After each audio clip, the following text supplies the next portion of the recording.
हरे कृष्ण। वैशाख माह के कृष्ण पक्ष की एकादशी तिथि को वरुथनी एकादशी के नाम से जाना जाता है और ये एकादशी वैशाख महीने की पहली एकादशी होती है, जो कि लोक परलोक में भाग देने वाली मानी जाती है। वरुथनी एकादशी सभी पापों को नष्ट करने वाली, सौभाग्य और अंत में मोक्ष प्रदान करने वाली है। अगर कोई अभागिनी स्त्री इस व्रत को करती है, उसको सौभाग्य प्राप्त होता है। 7 वरुथनी एकादशी का व्रत 1000 वर्षों तक तप करने के बराबर पुण्य प्रदान करता है। इस बार की एकादशी के दिन 2 शुभ योग भी बन रहे हैं, तो आइए जानते हैं एकादशी का व्रत किस दिन रहेगा और व्रत पारायण करने का शुभ मुहूर्त कब से कब तक है। ज्योतिषों की माने तो इस बार वरुथनी एकादशी के दिन शुभ और शुक्ल योग का संयोग बन रहा है। इसके साथ ही शिवास भी इस दिन बन जा रहा है। इस दौरान देवों के देव महादेव कैलाश पर विराजमान रहेंगे। वही एकादशी के दिन सदभिक्षा और धनिष्ठा लक्ष्मी का योग बन रहा है।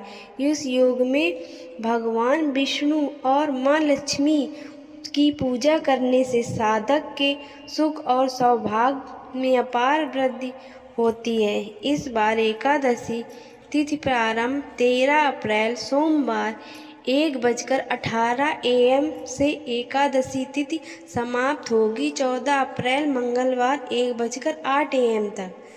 देखा जाए तो ये रविवार की देर रात 12 बजे के बाद का समय होगा।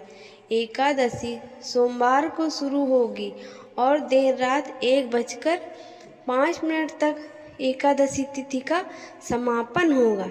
ऐसे में एकादशी का व्रत 13 अप्रैल दिन सोमवार को रहेगा।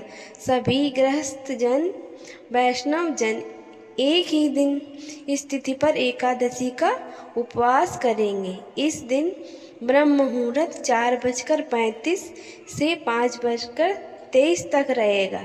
सूर्योदय होगा सुबह 6:11 पर। सूर्यास्त होगा शाम 6:42 पर। घनिष्ठा नक्षत्र शाम 4:03 तक रहेगा। बाद में सतविषु नक्षत्र प्रारंभ होगा। शुभ योग शाम 5:16 तक रहेगा। इसके बाद में शुक्ल योग प्रारंभ होगा। राहु काल सुबह 7:30 बजे से 9 बजे तक रहेगा। इस बार दशमी तिथि का पालन रविवार के दिन किया जाएगा, लेकिन रविवार का दिन होने के कारण न तुलसी जी में जल अर्पित किया जाएगा, ना ही तुलसी के पत्ते तोड़े जाते हैं। एक दिन पहले ही आप शनिवार को तुलसी के पत्ते तोड़कर रख लीजिए। द्वादशी तिथि 14 अप्रैल मंगलवार 1:09 बजे से बुधवार 15 अप्रैल रात के 12:12 तक समाप्त होगी।